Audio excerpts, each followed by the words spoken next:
what's the word, like polarizing styles of gameplay. Like Palutena gets plenty of damage. Palutena is able to stuff falls. She covers ledge super well. She counter zones super well. Like Palutena does so much of what a lot of high mid, and even high tier characters just really don't want her to. Oh my goodness, that was scary. That was scary. Okay. Also, we saw there Nair beating out the soccer ball. So, yes, there it is again. It's just like, hey, I want to use soccer ball to control space. But it says, no, it's still my space. And that's where things like the ledge start to really come into play for Wii Fit, because they're able to send things like that volleyball skirting right along the ground, get their best tool in deep breathing for almost free, and start pulling up this ridiculous amount of damage like it's nothing. Like, it's felt like Antimony has had so much control of this game, yet they're down by almost double their percent. Oh, that's a nice roll. Get back to this stun citation. Oh, that back air. Frame 4, by the way. Yeah, I think it's stuff that I heard the startup for like the sound effect for pallet up air, so I think that's what Antimony was going for. But like you said, that move was frame 4, super fast, stuffed it out. Oh, the wind box stopped the soccer ball. Volleyball? Soccer ball? It's a soccer ball. It's got the... It is a soccer ball, yeah. Okay. Why are you... Okay, you know what? Hey, it works. If it works, it works. If it fits, it ships all across the country for a low flat rate. And that soccer ball, or that sun salutation, we certainly sent DepressingJunko shipping. What? Oh my goodness. The trade with the forward air, like first hit of Nair, then immediately DepressingJunko goes for an up air and it comboed. That was kind of crazy. Oh man. Like, when it comes to just, like, raw individual buttons, like in scrambles, let me rephrase.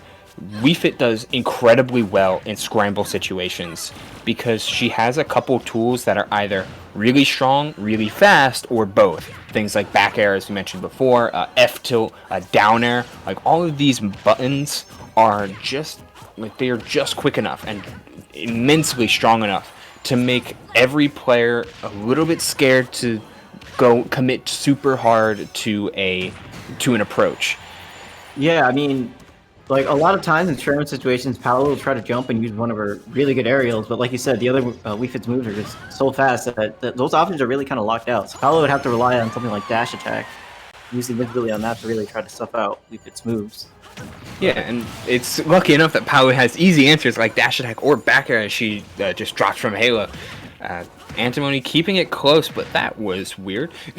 Yeah, she like used header the one way and the yeah, there's again the soccer ball is going backwards. Okay, tech. You know what? We're here for it. I'd take it. Character tech is what keeps the game alive in some instances, and I cite Brawl for that instance. Wow. Okay. Oh my. No. Yeah, that's the thing. I feel like Antimony during that game was trying to land in front of Wii Fit a bit too much. Like, I know Paolo has some basic aerials, like back air, forward air, both amazing. If you can space them and land correctly, like, there's not a lot some characters can do, but I think holding forward just a little bit too much, leaning into the aerials a bit too much, just letting Wii Fit use like F tilt to stuff it out, or maybe back air. Sometimes you just gotta back off and maybe just go to ledge.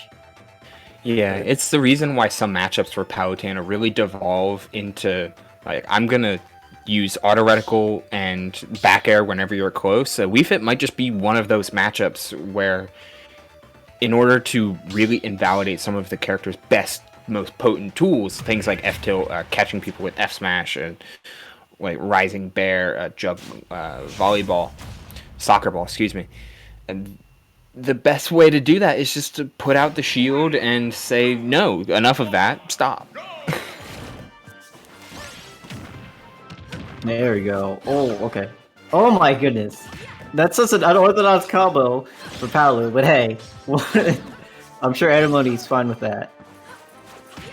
It's, yeah, we take those here. Yeah. 67 is nothing to sneeze at. That's an amazing start for Antimony. Yeah, like, just ignoring the soccer ball.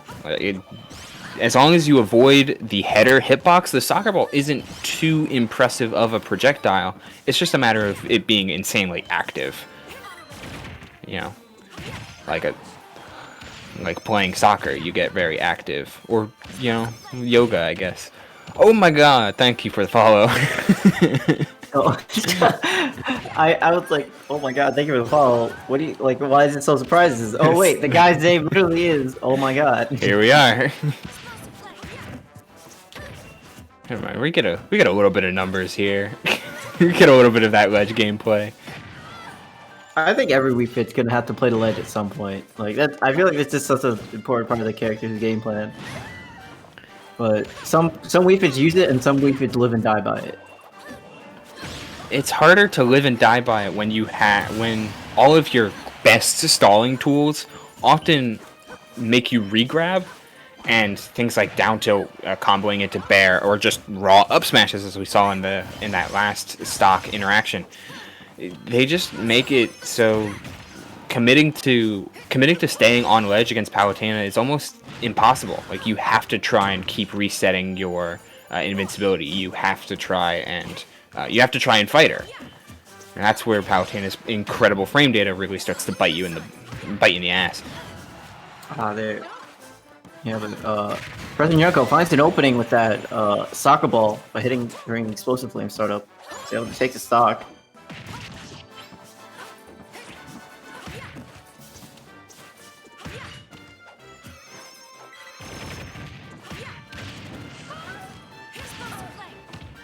Oh my goodness. Okay. It was a weird hitbox. Oh my. The soccer ball just didn't reflect. A lot of weird stuff happening right now, but. Wii Fit's one of those characters. It's just a little bit weird, a little bit unorthodox, and all of her tools just make it really hard to combat. Nice call out on the F tilt. How F tilt a bit better than 4, but still has, I think, like 14 frames to start up. So again, not an extremely strong ground move, but it's there, you know. It's something. Cover spot dodge. Yeah, and it kills it like kind of decently high percentages. But Yeah. It's always been Pauli's most egregious weakness in. She just doesn't really have many ground moves. It's like jab and dash attack. Like, her ground moves are amazing at the ledge, and up tilt's great for juggling people. But like, actually in neutral, you're not going to be seeing her use her ground moves that much, other than dash attack and like maybe jab. The reverse. Yeah, that definitely kind of messed up the DI there. Yeah, all of Wii Fit's forward moves, forward air, forward smash, and F tilt, all have reverse hitboxes, as well as jab. So they're hard to cover natively because you're avoiding one way and you lose in another. And speaking of losing that the quickest back air you've ever seen, again, is able to get right above the shield and stuff Antimony's